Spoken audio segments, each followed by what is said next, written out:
Welcome to Virtual Coffee with Dawn Rickabaugh, the Note Queen, where we talk about owner financing and notes. Financial solutions, one mom and pop to another. Yeah, well, Chris Weeks, he wants to buy a single note from a mortgage company. The note is delinquent 6 years. What are your thoughts on that? Well, okay, it's institutional paper. Who's the servicer and or lender on that? The beneficiary. Chris, Can we get him live? Yeah, I'm here, Dawn. Can you hear me? Yeah. Hi. Yeah. Who's the lender, or at least who's the servicer? Who appears to be the lender? God, I'm trying to remember now.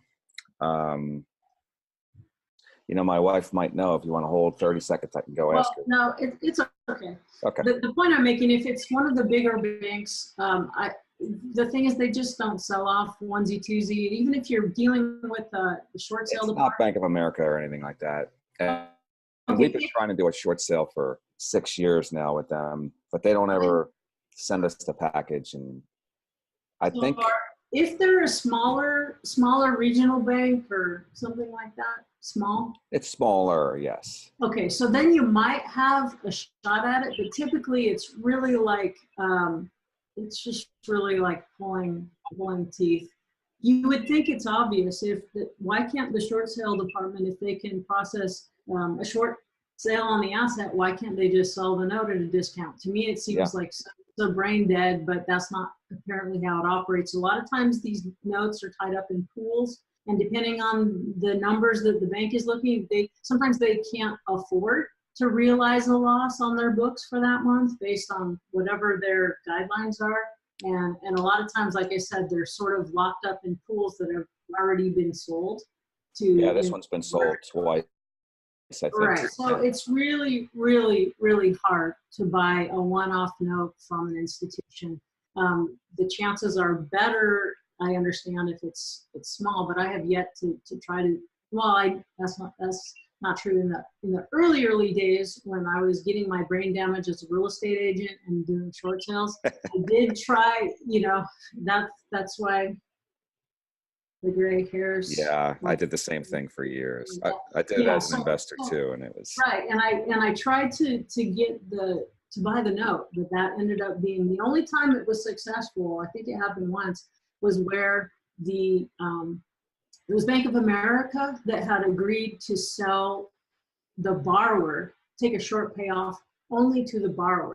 They wouldn't let a third party be involved, but they would say, hey, just to avoid foreclosure and to help, we're having a lot of PR issues, right? Because we're foreclosing on everybody. We'll let you have this note, but you have to take title to it, right? Gotcha. So I think that's the only time when they were offering, hey, we'll let you have this, buy your own note, basically take a short payoff on your note if you get us this such amount of cash, but title can't change.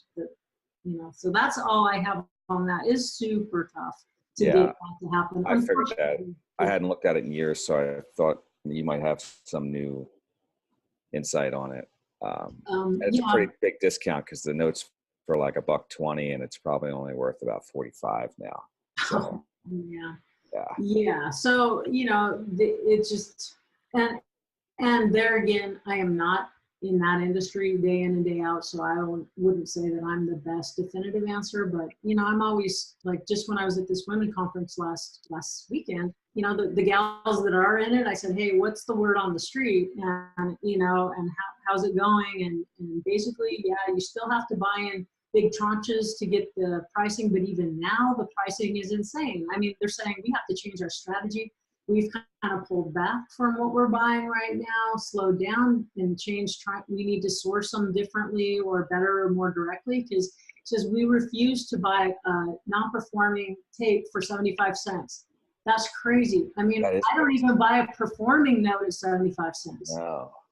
So the price. So what we need to know is that capital is scared. I would say there's so much money trying to get a position in something that seems to have real asset value, like real tangible asset. Right. So people are overpaying for notes, in my opinion, lots of times. They're overpaying for property. It's going to come in handy again when it crashes again. Yes, so you're going to need the people that are positioned well and have, when things adjust, and a lot of people are saying, wouldn't be surprised in the next 18 months, right? Yeah. Any day, decide that. So when things, because the banks are apparently taking on a lot of, they're not disclosing. It's sort of like a hidden shadow inventory that's building up on, not only on REOs, foreclosed properties, but also on their non-performing paper. So once that all gets dumped on the market and things get shaken up, we'll have two things at once: a bunch of product, property and paper product, assets for sale, and no liquidity. Nobody can get a loan. So it's the people who can put private capital together, have cash set aside, that will be able to come in and buy those assets. Now, it doesn't make me scared to keep doing my business, but I'm always with a mind to, that's why you have to buy at a discount. What if this $40,000 property, it really is worth $40,000? Maybe it's worth $50,000, but I have to go, will I still be happy if the property loses 30% of its value? Right. Will I still do this deal? So I have more than one exit strategy usually. So it's really interesting times. But when you have someone, an individual mom and pop on the other side of your deal, who's the borrower, seller, lender, or whatever, no matter what happens, usually you can work things out. People are usually reasonable. If there's some extreme situation, usually people can work things out together. Well, if you're trying to deal with a huge institution with people, they pay $10 an hour to manage the files, you're gonna keep getting a lot of brain damage trying to push those things through. That's why, even though it's more time intensive to get the leads, it's just my preferred way to do business is the mom and pop stuff. And yes, I do agree that there's value in institutional financing. It's just that my bias, because I can now say I can just prove that I never asked a bank for my right? Well, you hit it when you said you can't create urgency with people, and dealing with people that have urgency is way easier to run a business. At least I find that you can make better deals with people that need cash. Exactly. Exactly. It's like if the buyers are hungrier than the sellers, then the prices are up, right? But if the sellers are hungrier, and when they're really hungry, then usually I can find at least some customized way, to put some sort of deal You've together. been listening to Virtual Coffee with Dawn Rickabaugh. For more, please visit notequeen.com. And so someone really smart with initials NQ said, the wealth vampires on Washington and Wall Street would prefer that you sit back and do nothing. It's easier to suck your financial blood when you're docile and distracted. So really, that's the point of why we're here. That's why, I hope, why you're here, and why many of you have been even way more successful than me. I'm not the most successful by dollars or numbers of deals in this room by far. I have a great passion and a vision for it, and I love sharing my thoughts about it and getting the word out. Just so remember, the financial solutions, just one mom and pop to another, matters a lot to me.